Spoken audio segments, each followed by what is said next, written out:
Hello, I'm Alison Weatherston, one of the lead specialists in the Professional Learning and Leadership team in Education Scotland. Welcome to this Pedagogy for Equity presentation with a focus on uncovering values and beliefs. This short video is intended to give you a starting point to consider how you can develop your own practice through recognising what influences your teaching. During the presentation, you will be invited to pause and reflect on your own pedagogical approaches and what personal and professional beliefs and values contribute to the approaches you choose to use. Throughout this video, there are pause points with further reading and listening activities to consider, should you wish. Pedagogy is a word we frequently use in education. But do we ever take the time to consider what we actually mean? Throughout these professional learning activities, we are using the definition you can see on the slide. That pedagogy is the study and theory of the methods and principles of teaching. Why is it important to renew our focus on pedagogy now? The next few slides will set the context for this renewed focus. The pandemic has undoubtedly drawn focus back to educational practices as teachers and practitioners had to quickly adapt approaches to meet the demands of learners and their unique family situations at home.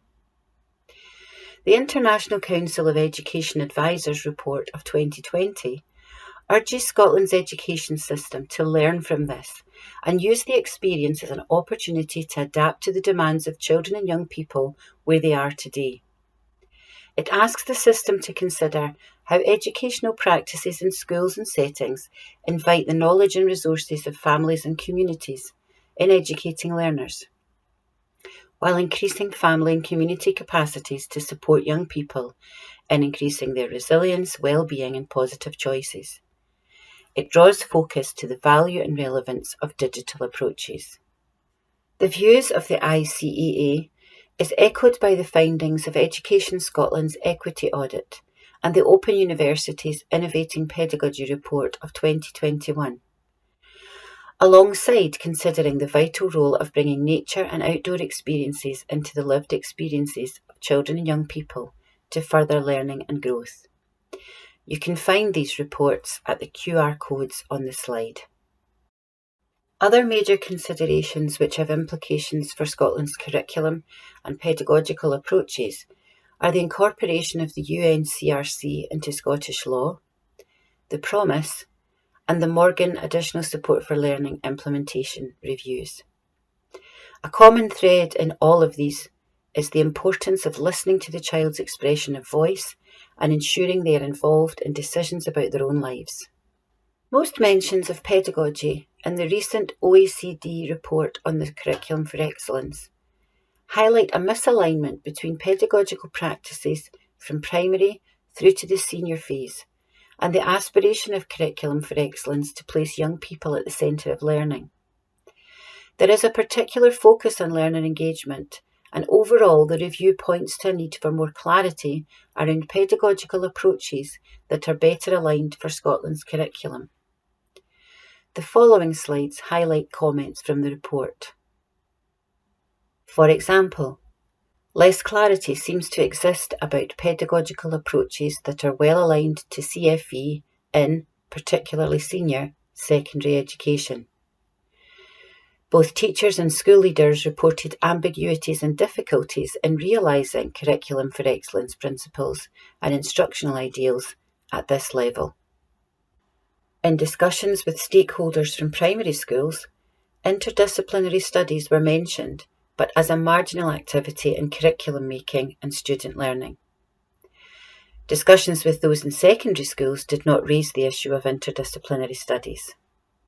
So in turning our attention back to our pedagogy, with a renewed focus on a curriculum with learners at the centre, what is it that lies beneath what we do? What deeply held thoughts, beliefs and values impact on our behaviour and our approach to teaching? With our definition of pedagogy in mind, what would you consider to be your preferred pedagogical approaches that are a feature of your practice? Where do you think that came from? Have you been influenced throughout your career by, for example, your own professional learning, by colleagues, by learners and their families? Or perhaps your pedagogical approaches go further back and originate from your time as a student or newly qualified teacher, or even as a learner at school yourself. Please take a few moments to reflect on this question and perhaps make a few notes. Why do beliefs matter when we are reflecting on our practice towards improved outcomes for our learners? The educational researcher Vivian Robinson explains this in her book, Reduce Change to Increase Improvement.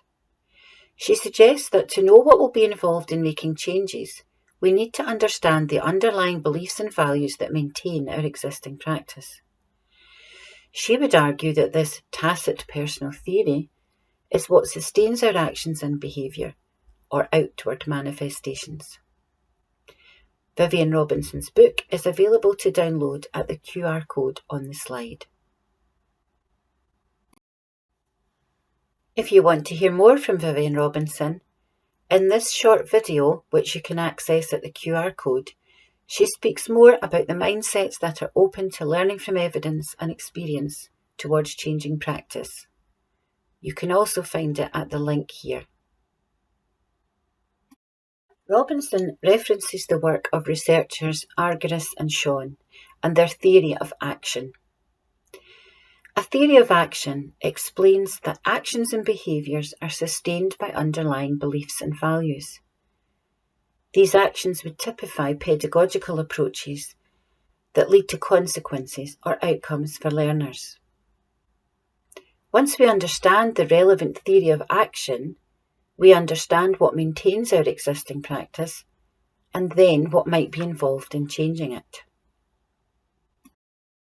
Since our behaviour is rooted in theories of action in use, Argyris and Shawn argue that the target for change is not actions themselves, but their sustaining theories. When changes or improvements are being implemented, they suggest two distinctive learning pathways: single loop and double loop. Single loop learning occurs when there is a mismatch between intended and actual consequences. In single loop learning, the pace and impact of change is reduced by repeatedly trying different actions until a match occurs. An example of this might be putting lots of time and financial expenditure into a new resource for an aspect of numeracy, with little or no measurable impact.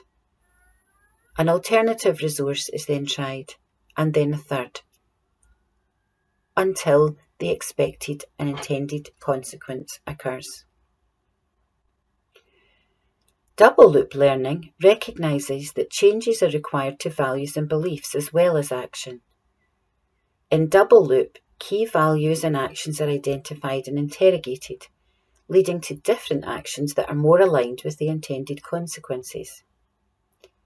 To use the numeracy example, double loop learning would occur when colleagues engage in meaningful conversations about their underlying beliefs and values about teaching numeracy. This would open up thinking and challenge assumptions, leading to a deeper shared commitment for change. The paper What Makes Great Teaching from Robert Coe et al. Asks us to consider what makes great teaching and why we believe it to be so, why we do what we do. It highlights 5 common practices that have no empirical research to back them up, and you can see them on the slide. Which of these practices do you recognise? Perhaps you use them often or know colleagues to use them. What might be the underlying beliefs and values, the theories of action, that are sustaining them? The authors suggest that a potential problem with lists of best practice is that they can be susceptible to confirmation bias. If the list of effective practices is long enough and contains descriptions of practices that are open to a bit of interpretation, most teachers will be able to identify something they think they are doing. Such lists can be seen to be good, but predictable, obvious, and nothing new. Many ineffective practices can be quite popular, although most evidence for their use is anecdotal and selective. Coe et al. Argue that it may be that as well as telling us what works, an important contribution of research is to tell us what doesn't work.